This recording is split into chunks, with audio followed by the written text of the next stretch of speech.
Even though the sledding hill at Fezzi may not be as dangerous as what the pros snowboard on, the accidents can be just as catastrophic, like the one Dylan Crook had 6 years ago.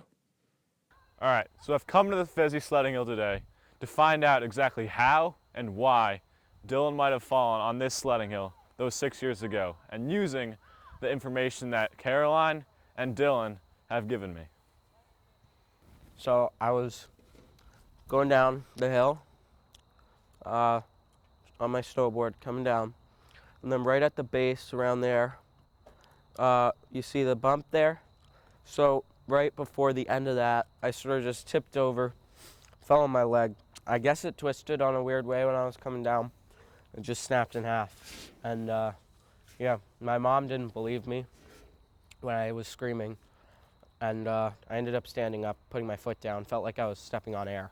And it was really weird. And then she left me on the hill, and went and got a sled, a bigger sled, and came back after like 20 minutes of, me lying on a hill with a broken leg, and then rolled me onto the sled and dragged me across the field onto the sidewalk.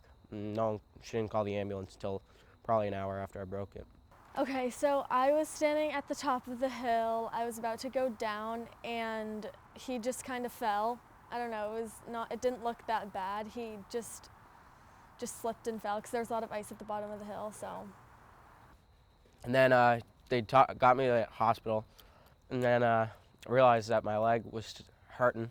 And I looked down, and I had a huge scar on it. I was like, whoa. And they came in around 20 minutes later. My mom was there, and she was like, oh, honey. And then around 30 minutes after that, this woman came in, told me it was time for physical therapy. And I couldn't move, so that sucked. And then they kicked me out after a day and a half. I remember he was asleep for most of it because he was getting surgery. And then when he got home, he was really he was acting really weird because he had a lot of anesthetics and everything on him.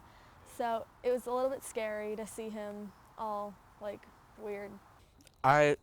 Originally, it was difficult to walk, at all. I was in a wheelchair. Well, I was in bed for 2 weeks straight after I got to the hospital. Then I was in a wheelchair for 6-7 weeks. Then I was on crutches for 8 or 9 weeks. And then I was on one crutch by itself for 2 weeks, something like that.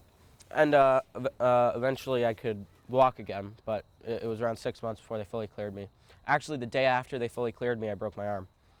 And that sucked. Yeah, so Dylan and I had plans to go see Alvin and the Chipmunks 2, The Squeakquel. I think it was it was 4th grade, so it was 2009, I think. 2009, 2010 maybe.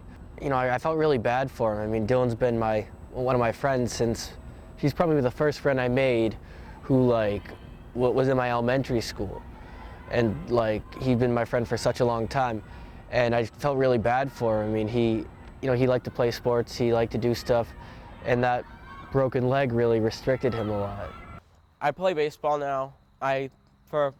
After the injury, I played basketball, 4 years of football, baseball and lacrosse, and some karate, but not too much. And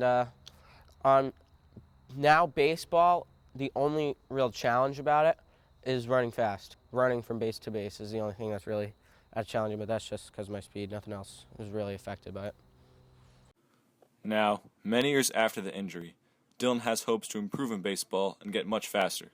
However, from this year on, kids won't be able to go sledding on the famous Fezzi Hill due to the creation of the new football field.